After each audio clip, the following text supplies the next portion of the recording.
Hello students and welcome back to आपके अपने channel Nitesh Tiwari learning में। आज हम बात करने वाले हैं मिड टर्म एग्जामिनेशन 2024-25 का आपको सोशियोलॉजी का एग्जाम मॉर्निंग शिफ्ट। जिन बच्चों ने अभी तक नहीं देखा है अपने आंसर को बिल्कुल चेक कर लो, एक्यूरेट तरीके से आपको बताया जाएगा एक एक का क्या आंसर है। साथ ही चैनल पर नए हो चैनल को सब्सक्राइब कर लो और बेल आइकन को दबा दो ताकि आप तक हमारी सारी जो वीडियोज़ आ सकें।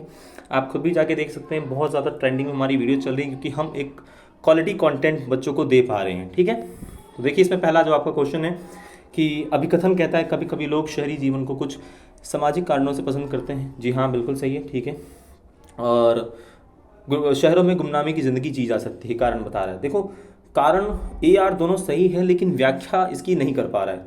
जब इसकी व्याख्या नहीं कर पा रहा है तो इसका जो आंसर होगा वो आपका आर रहेगा। ठीक है, ए आर दोनों सही है लेकिन उसकी व्याख्या नहीं कर रहा है। ठीक है, खा सही रहेगा इसमें। ठीक है, क्वेश्चन नंबर आपका सेकंड है जिसमें सुल्तानाज ड्रीम भारत में विज्ञान कथा लेखन का आरंभिक नमूना और विश्व भर में कहीं भी किसी भी महिला लेखक द्वारा रची गई कृति का उदाहरण है।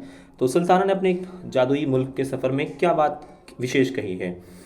तो देखिए यहाँ पर एक कहता है कि उस मुल्क में कभी सभी कार्य पुरुष करते हैं। ठीक है, उस मुल्क में सभी कार्य स्त्रियाँ करती हैं। और डी कहता है गा कहता है उसका उस मुल्क में पुरुष और स्त्रियाँ मिलकर काम करते हैं, या फिर उस मुल्क में पुरुषों के कार्य स्त्रियों द्वारा और स्त्रियों के कार्य पुरुषों द्वारा किए जाते हैं।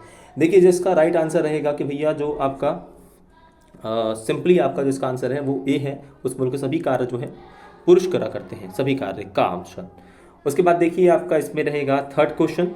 जो आपका थर्ड क्वेश्चन है बहुत सिंपल है कि भैया ये बताइए कि भेदभाव कौन सा विषय क्या सही नहीं है। तो थर्ड क्वेश्चन आपका ये वाला है। थर्ड क्वेश्चन का जो आंसर रहेगा आपका वो है भेदभाव को प्रमाणित करना बहुत ही आसान होता है। ठीक है, तो इसका जो रहेगा वो घा मतलब डी ऑप्शन बिल्कुल सही रहेगा थर्ड क्वेश्चन का। ठीक है, इसके साथ ही देखिए आपका फोर्थ क्वेश्चन, सरकार ने ग्रामीण इलाकों में भूख और भुखमरी की समस्या समाधान के लिए कौन सा कानून आपका अपनाया था।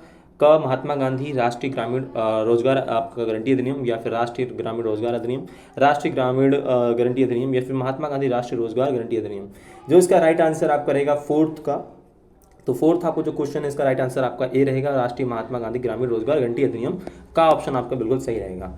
क्वेश्चन नंबर देखिए 5 आपका अस्पृश्यता से जो आपका बोलचाल में छुआछूत कहा जाता है, जाति प्रथा के बारे में। तो कौन सी बात इसमें सही थी। देखो, सेंटेंस को पढ़ने के बाद जो हम इसके राइट आंसर पर निकल के आप आए हैं, इसको हमने उदाहरण निकला है। तो इसमें है अस्पृश्यता समाज में धार्मिक और कर्मकांडीय शुद्धि पर अशुद्धता पे पैमाने पर है और सबसे ऊंची जाने वाली जातियों के सदस्यों के विरुद्ध अत्यंत कठोर और सामाजिक अनुशास्त्रीय दंडों का प्रावधान करता है। तो ये आपका जो है वो सी ऑप्शन इसका बिल्कुल सही रहेगा। ठीक है, तो आपका फिफ्थ का सी ऑप्शन है।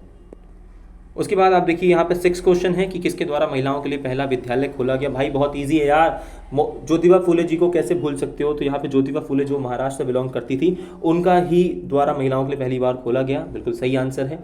पेरियार साउथ इंडिया से तो ये नहीं रहेगा, विद्यासागर जी भी नहीं है, महिला है तो आपकी ज्योतिबा फूले ही सही है, का ऑप्शन बिल्कुल सही रहेगा। उसके बाद देखिए क्वेश्चन नंबर 7 है आपका डैश समाज का व्यापक कार्य क्षेत्र को कहते हैं और डैश निजी क्षेत्रों से होता है। तो इस पर राइट ऑप्शन जो आपका है क्वेश्चन नंबर 7 है। क्वेश्चन नंबर 7 का है आपका प्राचीन परिवार, जो ऑप्शन है डी ऑप्शन बिल्कुल सही रहेगा। ठीक है, एक एक क्वेश्चन को एक्यूरेट बता रहा हूँ, थोड़ा सा क्वालिटी लेवल वीडियो की पीडीएफ की थोड़ी सी खराब है इसलिए वीडियो भी इस प्रकार से बन पा रही है। आशा करता हूँ बस आप आंसर देखेंगे जो आपके सही हैं। क्वेश्चन नंबर जो आपका 8 है उसमें ऑप्शन पंथ निरपेक्ष आपका उस प्रक्रिया का किस नाम से पुकारा जाता है जिसमें धर्म के प्रभाव कभी कभी आती है, आधुनिक सिद्धांत में प्रतिपादक विचारकों की मान्यता नहीं रही है, मतलब जो भी चीज़ें हैं। तो इसमें जो राइट आंसर आपका 8वां है वो पंथ निरपेक्षता। अगर आपने का लगाया होगा, ठीक है, का ऑप्शन लगाया होगा या ए लगाया होगा तो बिल्कुल आपका इसमें सही रहेगा।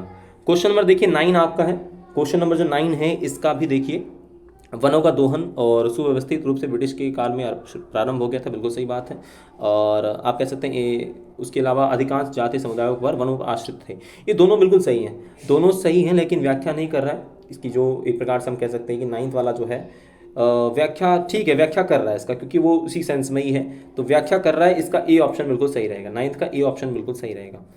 क्वेश्चन नंबर देखिए आपका 10 है, तहसीबे निशान इनमें क्या है आपका, ये किस चीज़ से जुड़ा हुआ है। क्वेश्चन नंबर आपका 10 है। क्वेश्चन नंबर 10 आपका है समाज सुधार से जुड़ा हुआ है। आपने अगर खा लगाया है या फिर बी ऑप्शन लगाया है बिल्कुल सही रहेगा। ठीक है, क्वेश्चन नंबर देखिए 11th आपका। क्वेश्चन नंबर 11th में जो आपने ऑप्शन लगाया होगा उसका ऑप्शन है आपका इसका का होगा। इसका क्या होगा, संविधान निर्माता क्या चाहते थे, एक ऐसी सुव्यवस्थित आपका निर्माण करना चाहते हैं सभी वर्गों को और सभी धर्मों का उसको अपना सके। तो ऑप्शन आपका जो है 11 बिल्कुल सही रहेगा। ठीक है, उसके बाद देखिए क्वेश्चन नंबर 12 आपका। तो क्वेश्चन नंबर जो आपका 12 है, इसमें अल्पसंख्यक समूह एक अर्थ में सुव्यवस्थित कहे जा सकते थे। तो इसमें दूसरा कह रहा है कि बहुसंख्यक वर्ग के जनसंख्यी प्रभुत्व के कारण धार्मिक एवं सांस्कृतिक अल्पसंख्यकों को विशेष संरक्षण की आवश्यकता होती है।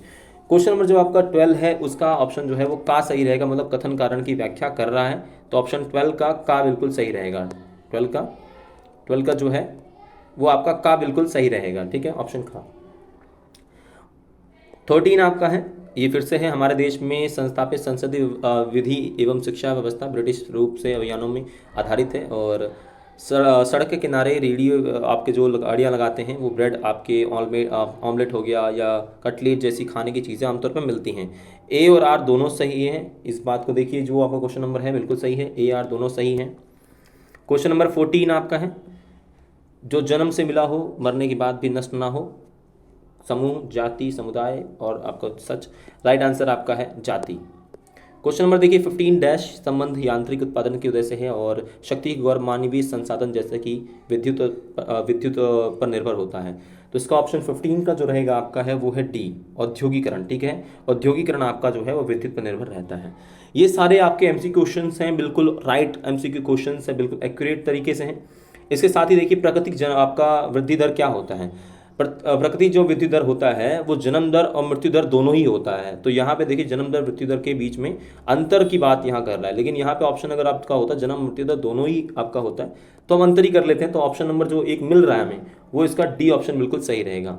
ठीक है, साथ ही अगर आप चाहते हैं इसका पार्ट 2 आए और आपको अच्छे से हम जो कंटेंट है दे पाएँ तो चैनल को सब्सक्राइब कर लो, बेल आइकन को जरूर दबा दो और कमेंट करो ज़्यादा से ज़्यादा, तो पार्ट 2 भी इसकी मैं वीडियो की ला दूंगा। तो इसके साथ दोस्तों जय हिंद, जय